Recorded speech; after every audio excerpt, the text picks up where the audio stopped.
Friends, நாம் இன்றைக்கி நம்ம சேனலில் ஒரு அருமையான சிறுகீரை வச்சு ஒரு மசியல் தான் செய்ய போகிறோம். ரொம்ப ஈஸி, ரொம்ப ஹெல்த்தி.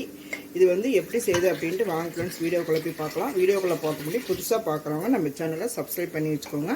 அதுக்கு முன்னாடி நம்ம செய்கிற சமையல் நல்லா இருக்கணும் அப்படின்னு நினச்சிங்கனாக்கா கொஞ்சம் லவ்வோட கேர் எடுத்து செய்யுங்க. ரொம்ப சூப்பராக வரும். சிறுகீரை மசியல் பண்ணுறதுக்கு நான் வந்து ஒரு 200 கிராம் பருப்பு, கொஞ்சம் உப்பு, மஞ்சத்தூள், விளக்கெண்ணெய், ஒரு 4 பச்சை மிளகா, ஒரு 5 தக்காளி போட்டு இந்த அளவுக்கு நல்லா நைஸாக வேக வச்சுருக்கிறேன். இது வந்து சிறுகீரை வந்து நான் வந்து ஒரு கட்டு சிறுகீரை எடுத்து நல்லா க்ளீன் பண்ணி கழுவி வச்சுருக்கிறேன். இதுக்கு தாளிக்கிறதுக்கு வந்து பார்த்திங்கனாக்கா கொஞ்சம் 5-6 பல்லு பூண்டு, கொஞ்சம் ஒரு கைப்பிடி அளவுக்கு சின்ன வெங்காயம், கொஞ்சம் கொத்தமல்லி, நல்லா கொத்தமல்லி நிறையா போட்டிங்கன்னா நல்லாயிருக்கும். சாம்பார் தூள் 2 ஸ்பூன் எடுத்து வச்சுக்கிறேன். இப்போ நம்ம வந்து எப்படி செய்யுதுன்ட்டு பார்க்கலாம். அடுப்பு பற்ற வச்சு கடாயை வச்சு நான் வந்து ஒரு 2 ஸ்பூன் எண்ணெய் ஊற்றிருக்கிறேன். இதில் வந்து கொஞ்சமாக சீரகம் போட்டுக்கலாம். சீரகம் பொரிஞ்சோடனே இந்த பூண்டு 5-6 பல்லு பூண்டு எடுத்து வச்சுக்கிறோம்னா இதை போட்டுக்கலாம். இது கூட வெங்காயமும் போடலாம். வெங்காயம் வந்து கொஞ்சம் நல்லா வதங்கணும். இந்த அளவுக்கு நல்லா வதக்கி விட்டுருவோம்.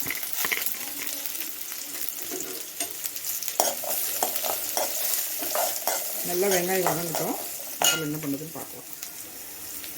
இந்த அளவுக்கு வந்து வெங்காயம் வதங்கினா போதும். மறுபடியும் நம்ம ஒரு தாளிப்பு போடுவோம். நான் வந்து இன்றைக்கி வந்து சிறுகீரை எடுத்துருக்கிறேன். நீங்கள் வந்து சிறுகீரைக்கு பதிலாக அரைக்கீரை, தக்காளி கீரை, வெந்தயக்கீரை, உங்கள்கிட்ட எந்த கீரை உங்களுக்கு கிடைக்குதோ அந்த கீரையை வச்சு நீங்கள் இதேமாரி செய்யலாம். ரொம்ப சூப்பராக இருக்கும். இந்த வெயிலுக்கு இந்த கீரையெல்லாம் நம்ம அடிக்கடி சேர்த்துக்கணும் சாப்பாட்டில். இப்போ வந்து இந்த அளவுக்கு வெங்காயம் வதங்கினதுக்கப்புறம் இந்த கீரை கழுவி வச்சுக்கிறோம் பாருங்கள், இந்த கீரையை போட்டுருவோம். எனக்கு இந்த சிறுகீரை கிடச்சிது, நான் இந்த சிறுகீரை யூஸ் பண்ணி வைக்கிறேன். இது பருப்பில் போட்டு கடையும் போது ரொம்ப சூப்பராக, ரொம்ப நல்லாயிருக்கும். எல்லாத்தையும் போட்டு நல்லா பருத்தி விடணும். இது கொஞ்சம் எண்ணெயில் கொஞ்சம் நல்லா வதங்கட்டும். இப்போ வந்து கீரை வந்து இந்த அளவுக்கு சுருங்கிடுச்சு. இப்போ நம்ம பருப்பில் போட்டு வேக வச்சுக்கிறோம் பாருங்கள் தக்காளி, அதை எடுத்து இதில் போட்டுக்கலாம். நான் வந்து 5 தக்காளி போட்டிருக்கிறேன். இந்த ஒரு 200 கிராம் பருப்பு, துவரம் பருப்பு நல்லா கழுவி போட்டுட்டு ஒரு 5-6 பச்சை மிளகா, காரமே இல்லை அந்த மிளகா தான் போட்டுக்கிறேன். ஒரு 5 தக்காளி, மஞ்சத்தூள், கொஞ்சம் விளக்கெண்ணெய், இவ்வளோ தான் போட்டு நான் வேக வச்சு வச்சுருக்கிறேன். இதை நல்லா மசிச்சு விட்ருங்க. மறுபடியும் நம்ம இது பருப்பில் போட்டு வேக வைக்க தான் போகிறோம். நல்லா மசிச்சு விட்டுட்டு இந்த சாம்பார் தூள் பாருங்க, அதை போட்டுடலாம். இந்த எடுத்து வச்சுக்கிற சாம்பார் தூள் இதுதான் டேஸ்ட்டு.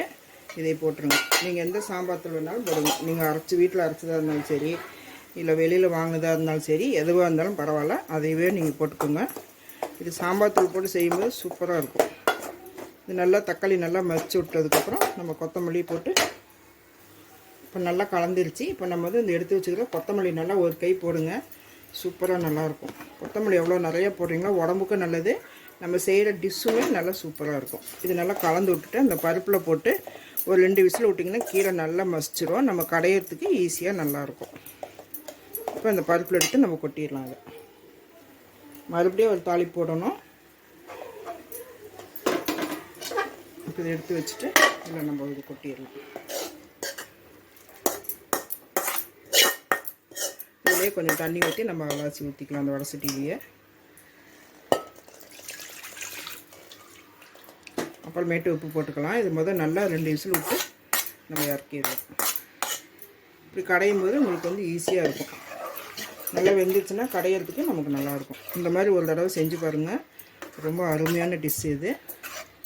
நிறைய மெத்தட் இருக்குது பருப்பு கீரை கடையல்டி. நான் வந்து இன்றைக்கி சிறுகீரையும் பருப்பு வந்து வச்சு ஒரு மசியல் தான் பண்ணியிருக்கிறேன்.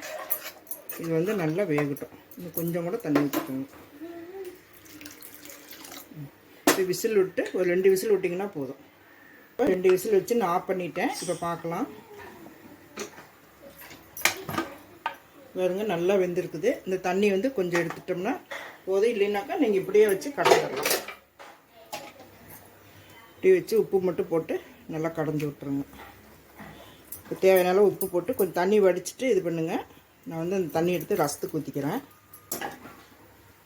இப்போ வந்து இதுக்கு தேவையான உப்பு போட்டு இது வந்து நல்லா மசிச்சு எடுத்துருங்க. நீங்கள் பருப்பு கடையாக இருந்தாலும் சரி, இந்த மாதிரி இருந்தாலும் சரி, இது போட்டு கலந்துக்கோங்க. இப்போ இதுக்கு தேவையான உப்பு போட்டுக்கலாம். இதுக்கு நேரம் ஆயிடுச்சுன்னா கெட்டியாயிரும். தேவையான உப்பு காரம் உங்களுக்கு எவ்வளோ வேணுமோ அந்த அளவுக்கு போட்டுக்கோங்க. இது வந்து இப்படி நல்லா கடைஞ்சி விட்டுருங்க. இந்த மசியலுக்கு நம்ம ஒரு தாளிப்பு போட்டுடலாம். கொஞ்சமாக எண்ணெய் ஊற்றிக்கோங்க. ஒரு 2 ஸ்பூன் எண்ணெய் ஊற்றினீங்கன்னா போதும், நிறையெல்லாம் வேண்டாம்.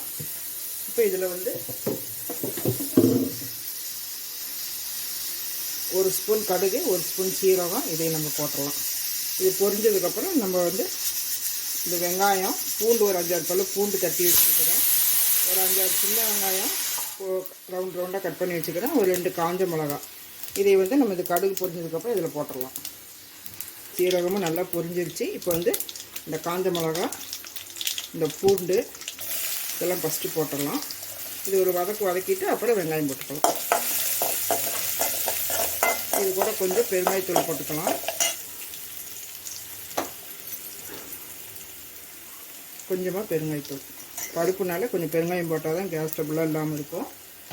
இதையும் போட்டு ஒரு வதக்கிட்டு கொஞ்சம் இந்த வெங்காயம், ஒரு 5-6 சின்ன வெங்காயம் கட் பண்ணி வச்சுக்கிறேன், இதையும் போட்டுடலாம். இதோட போட்டு வெங்காயம் வந்து கொஞ்சம் நல்லா வதங்கட்டும்.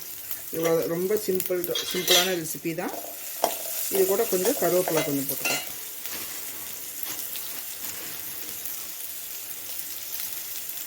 கொஞ்சமாக கருவேப்பிலை,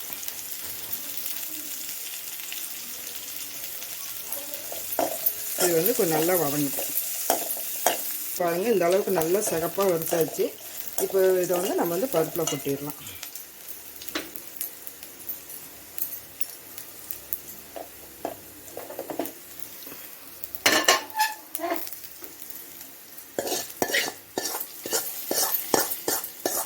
அவ்வளோதான். இது கூட கொஞ்சமாக கொத்தமல்லி. அவ்வளோதான் ஃப்ரெண்ட்ஸ்.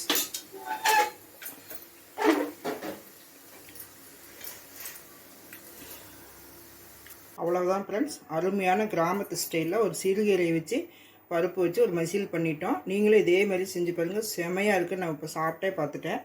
சாப்பாடு போட்டு குழம்பு ஊற்றி நெய் ஊற்றி சூடாக சாப்பிட்டேன். சூப்பராக இருக்குது. நீங்களும் சுடு சாப்பாட்டில் அந்த பருப்பு போட்டு கொஞ்சம் நெய் ஊற்றி சாப்பிட்டிங்கன்னா செமையாக இருக்கும். இதை நீங்கள் மிஸ் பண்ணாமல் ஒரு தடவை ட்ரை பண்ணி பாருங்கள். இந்த மாதிரி இந்த வீடியோ பிடிச்சிருந்தால் லைக் பண்ணுங்கள், ஷேர் பண்ணுங்கள், கமெண்ட் பண்ணுங்கள். சப்ஸ்கிரைப் பண்ணிவிட்டு பக்கத்தில் இருக்கிற பெல் பட்டனை ஆன் பண்ண மறந்துடாதீங்க. அப்போ தான் நான் போடுற சிம்பிளான வீடியோவில் உங்களுக்கு நோட்டிஃபிகேஷனுக்கு வரும். மீண்டும் அடுத்த ஒரு நல்ல வீடியோவில் சந்திப்போம். நன்றி, வணக்கம்.